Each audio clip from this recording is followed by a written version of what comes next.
గుంటూరు జిల్లా పెదనందిపాడు మండలం అన్నపర్రు బీసీ బాలుర వసతి గృహంలో విద్యార్థులకు అస్వస్థతకు గురైన ఘటనపై మంత్రి సవిత విచారణకు ఆదేశించారు. ఈ ఘటనలో 17 మంది విద్యార్థులకు వాంతులు విరేచనాలతో ఇబ్బంది పడ్డారు. దీంతో విద్యార్థులను సమీపంలోని పీహెచ్సీకి తరలించి చికిత్స అందిస్తున్నారు. దీంతో పెదనందిపాడు ప్రాథమిక ఆరోగ్య కేంద్రానికి కలెక్టర్ తమీం అన్సారియాతో పాటు పలువురు అధికారులు వెళ్లారు. అస్వస్థతకు గురైన విద్యార్థులను పరామర్శించారు. బీసీ హాస్టల్ విద్యార్థుల అస్వస్థతపై మంత్రి సవిత ఆరా తీయగా ఎప్పటికప్పుడు విద్యార్థుల ఆరోగ్యంపై నివేదికలు ఇవ్వాలని మంత్రి ఆదేశించారు. ఇక ఇదే అంశానికి సంబంధించిన పూర్తి డీటెయిల్స్ మా ప్రతినిధి రవికృష్ణ అందిస్తారు. రవికృష్ణ, ఇప్పుడు అక్కడ ప్రస్తుత పరిస్థితి ఏంటి? విద్యార్థుల పరిస్థితి ఎలా ఉంది? అంటే ప్రతిభ ఈరోజు ఉదయం 8 గంటల సమయంలో అనపర్రు అంటే పెదనందిపాడు మండలం అనపర్రు గ్రామంలో ఉన్నటువంటి బీసీ బాలర్ హాస్టల్ ఏదైతే ఉందో ఆ బీసీ హాస్టల్లో ఉన్నటువంటి విద్యార్థులు అయితే మాత్రం ఒక్కసారిగా కూడా అస్వస్థతకు లోనయ్యారు.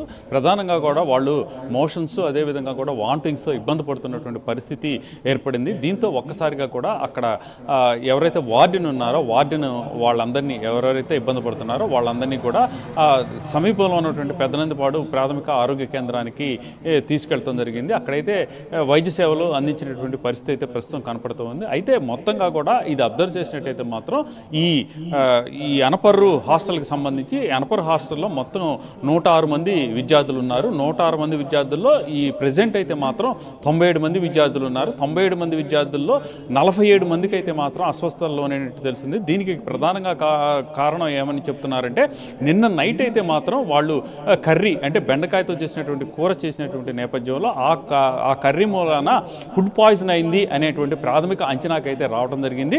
దీంతో ఒక్కసారిగా అక్కడ ఏదైతే ఇబ్బంది పడుతున్నటువంటి పిల్లలు ఎవరైతే ఉన్నారో విద్యార్థులు ఎవరైతే ఉన్నారో వాళ్ళని ప్రాథమిక ఆరోగ్య కేంద్రానికి తరలించి వాళ్ళకి ప్రజెంట్ అయితే మాత్రం ఐవీ క్యాన్లని ఏర్పాటు చేసి వాళ్ళకి సెలైన్లు ఎక్కిస్తూ అబ్జర్వ్ చేస్తున్నటువంటి పరిస్థితి అయితే కనపడుతుంది. ఇది తెలిసిన వెంటనే కూడా మంత్రి సవిత అయితే మాత్రం అక్కడ పిల్లల అస్వస్థతకు లోనేటువంటి నేపథ్యంలో ఆ విద్యార్థులకు వెంటనే కూడా వైద్య సహాయం అందించాలి అని గుంటూరు కలెక్టర్ అయినటువంటి తమీం అన్సారియాకు ఫోన్ చేసి చెప్పినటువంటి నేపథ్యంలో తమీం అన్సారియా కలెక్టర్ అయితే మాత్రం కొద్దిసేపటి క్రితమే అక్కడ అనపర్రు గ్రామానికి వెళ్ళటం జరిగింది. అనపర్రు గ్రామంలో ఉన్నటువంటి హాస్టల్ ఏదైతే ఉందో ఆ హాస్టల్ని ఆమె అయితే సందర్శించారు. హాస్టల్లో మొత్తం అసలు విద్యార్థులు ఎంతమంది ఉన్నారు, వాళ్ళలో ఎంతమంది అస్వస్థతకు లోనయ్యారు, అస్వస్థత కారణం ఏంటి అనే దాని మీద మాత్రం పూర్తిగా కూడా ప్రజెంట్ అయితే ఎంక్వైరీ చేస్తున్నటువంటి పరిస్థితి అయితే కనపడింది. అదేవిధంగా కూడా ప్రధానంగా అక్కడ ఏదైతే ప్రాథమిక ఆరోగ్య కేంద్రం అయినటువంటి పెదనందిపాడులో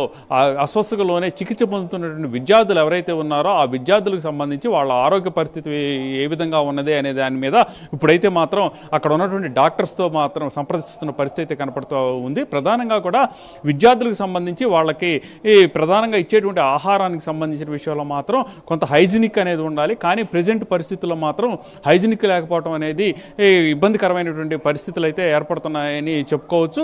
ఇక విద్యార్థులకు ఇచ్చేటువంటి ఆహారానికి సంబంధించి ఆహారానికి ఇచ్చేటువంటి క్రమంలో మాత్రం అక్కడ పరిశుభ్రమైన వాతావరణం ఉండాలి.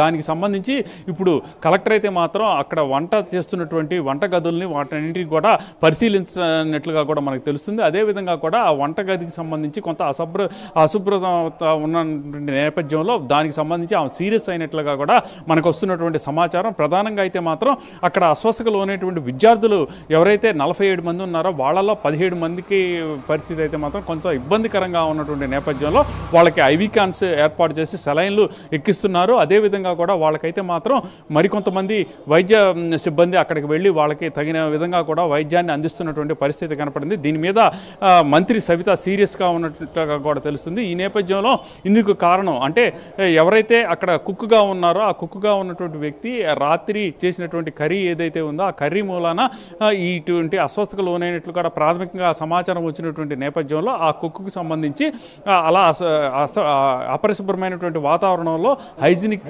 లేనటువంటి పరిస్థితుల్లో ఎట్లా చేశారు అనే దాని మీద కూడా ప్రజెంట్ అయితే ఎంక్వైరీ చేస్తున్నారు. ఏది ఏమైనప్పటికీ కూడా ఎవరైతే విద్యార్థులు ఉన్నారో అంటే ప్రధానంగా కూడా ఈ విద్యార్థులు 6, 7, 8 తరగతి చదువుతున్నటువంటి విద్యార్థులు ఇటువంటి చిన్నారులకి ఈ విధంగా జరగడానికి మాత్రం ప్రతి వాళ్ళు కూడా